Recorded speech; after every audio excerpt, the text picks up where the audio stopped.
Pourquoi on pourrait dire que l'utopie de Fourier, ce qui la projette en quelque sorte dans sa validité ou dans sa possibilité d'examen aujourd'hui, c'est précisément cette tendance, cette mondialisation, cette tendance à la mondialisation qui se trouve dans la pensée de Fourier. Une utopie qui fait que, dit-il, sur la terre entière, il y aura une harmonie universelle, que cette harmonie universelle pratiquera une hospitalité universelle, c'est-à-dire qu'à aucun moment il n'y aura des gens qui pourront dire « je suis chez moi, vous n'êtes pas chez vous ». Les gens iront de canton en canton, d'installation en installation, on pourrait dire dans le langage que je viens d'utiliser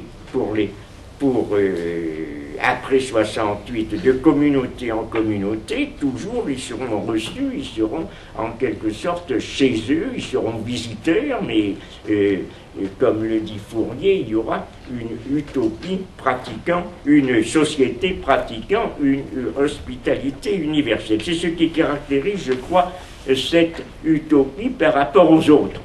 Et bien qu'il y en ait pendant tout le courant du XIXe siècle, d'ailleurs, on ne s'est pas privé d'écrire ensuite d'autres formes d'utopie. Mais je crois que celle de Fourier est caractérisée par cela, c'est que c'est celle qui a un projet, qui a le projet le plus universaliste et qui donc s'inscrit bien dans notre vie sociale, dans la compréhension que nous pouvons avoir de notre insertion dans la société actuelle. Et quand j'ai dit être fourriériste aujourd'hui, qu'est-ce que ça veut dire? Ça veut dire justement de quelle façon on va pouvoir envisager cette insertion, cette action de la pensée fourriériste dans notre monde contemporain. Tout à l'heure, d'ailleurs, lorsqu'on assistait à cette extraordinaire séance d'échange par-delà les mers sur un écran et avec des personnages vivants, je me disais, c'est tout à fait une image fourriériste qui va dans le sens de l'utopie de Fourier. Parce que Fourier, entre autres spéculations pour des transformations et des accroissements futurs des possibilités des différents organes des sens, parle des possibilités de la vue qui peuvent être par des appareils accrus dans la société future, dans la société qu'il appelle harmonienne. Et il invente une sorte de télévision qui est faite, c'est assez proche d'ailleurs de la réalité, puisque c'est quand l'on pense de la transmission télévisuelle par satellite. Parce que là, il s'agit d'utiliser une sorte de réflexion sur ce qu'il considère comme étant la coque externe de la Terre, en faisant une sorte de réflecteur sur la voûte du ciel qui va permettre de voir instantanément ce qui se passe. Il ne parle pas de l'Amérique, mais il parle de Londres, où l'on peut voir d'une façon quasiment instantanée, en installant des miroirs et en utilisant la réflexion sur la voûte céleste, on peut voir ce qui se passe et échanger sinon des paroles, du moins des regards. Alors là, c'était tout à fait étrange de voir que nous avions, par l'intermédiaire un peu de cette réflexion de la transmission par satellite, la possibilité de converser, comme l'a fait Miguel Abensour, avec Arturo Roig, par-delà les mers, par-delà les océans. Donc c'est une vision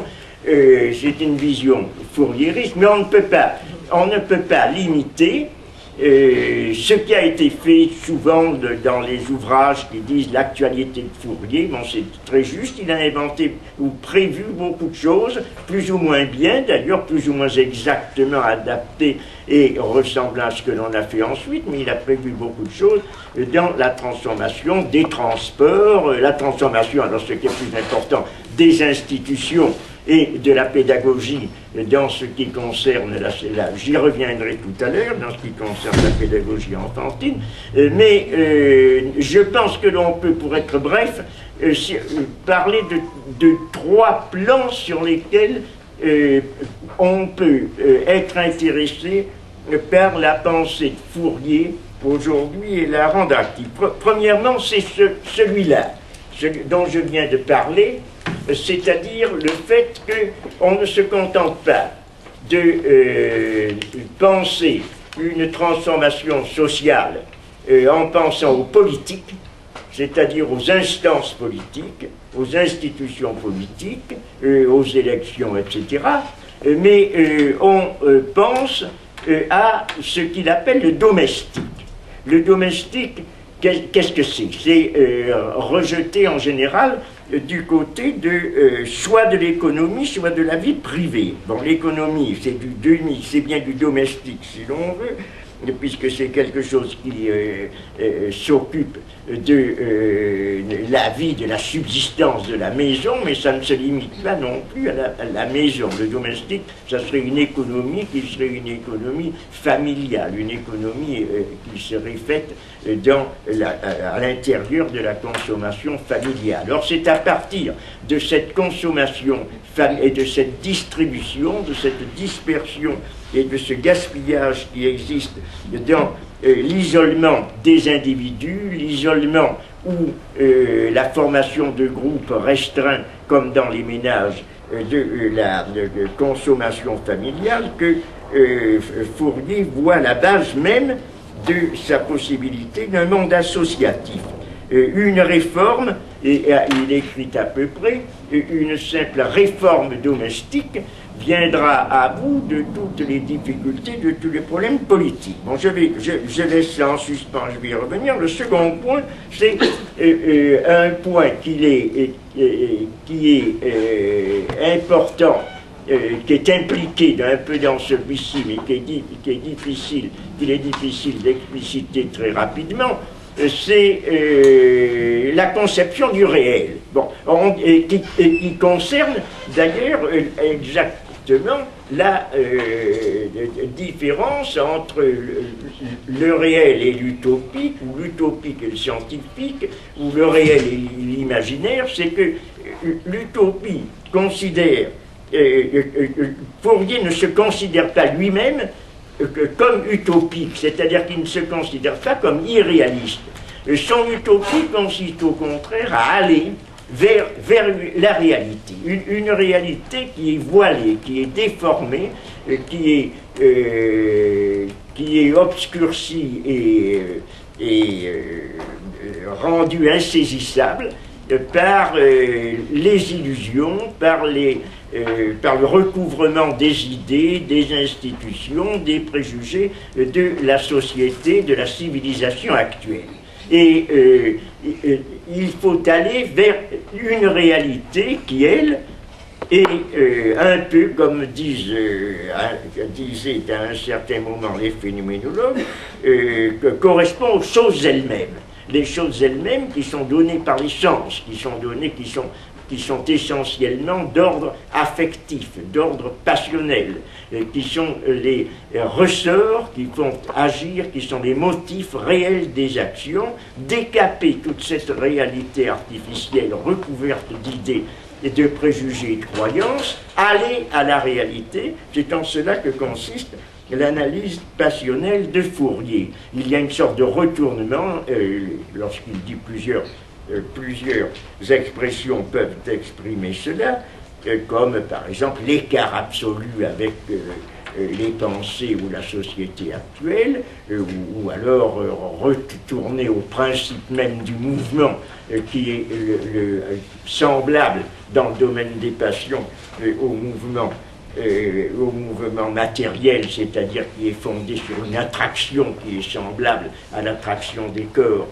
dans la physique newtonienne, etc. Donc l'utopie, ce n'est pas paradoxalement s'évader dans l'imaginaire, mais au contraire, c'est aller vers le réel.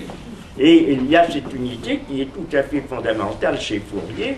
Il taxe d'imaginaire, au contraire, et d'illusoire toutes les constructions de la civilisation, tout ce qu'on appelle les idéologies, parmi lesquelles se trouve précisément la politique, l'économie politique en tant que fausse science, la morale en tant que contrainte artificielle des passions, la religion qui recouvre l'ensemble et qui est un système également qui déplace le réel et le transporte dans un monde imaginaire. Donc, à la fois, c'est là aussi le paradoxe de la pensée de Fourier lorsqu'on l'analyse, à la fois on peut bien dire qu'il nous libère l'imaginaire, mais en même temps, il ramène de construction imaginaire vers le réel. Bon, nous allons encore y revenir. Bon, c'est le deuxième point. Premier point, domestique et politique. Préférence du domestique par rapport au politique et dépendance du politique par rapport au domestique qui absorbe le tout. C'est la réforme domestique qui est importante. Deuxième point, aller au réel et ne pas se contenter des idéologies qui recouvrent celui-ci et nous donnent une fausse représentation du réel. Et le troisième point, c'est quelque chose qui n'est pas absolument développé d'une façon thématique par Fourier, mais qui est visible du premier coup lorsqu'on aborde son œuvre, c'est une transformation dans la langue. Dans la langue, c'est-à-dire qu'il s'agit d'abandonner une certaine forme de discours.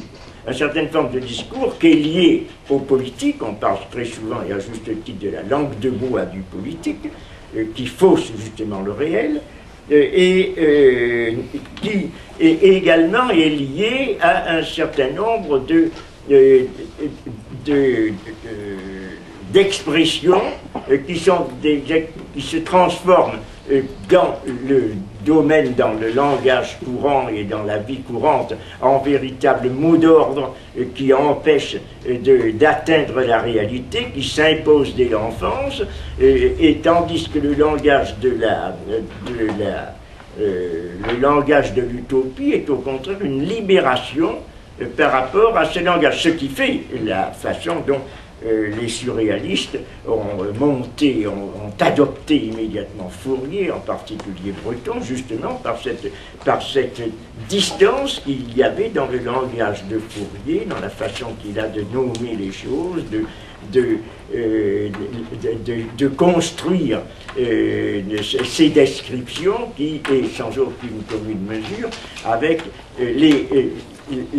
la pesanteur du langage scientifique. Le langage de Fourier, d'emblée, est un langage qui, à la fois, si l'on veut, est démonstratif, mais à la fois est poétique. Il nous amène à prendre par rapport à la réalité une certaine distance. C'est là où l'on pourrait dire que s'introduit l'imaginaire, dans cette distance par rapport à la pesanteur de la langue de bois, par rapport à la manière de nommer les choses. Et nous en donnerons tout à l'heure quelques exemples, parce que je finis là-dessus.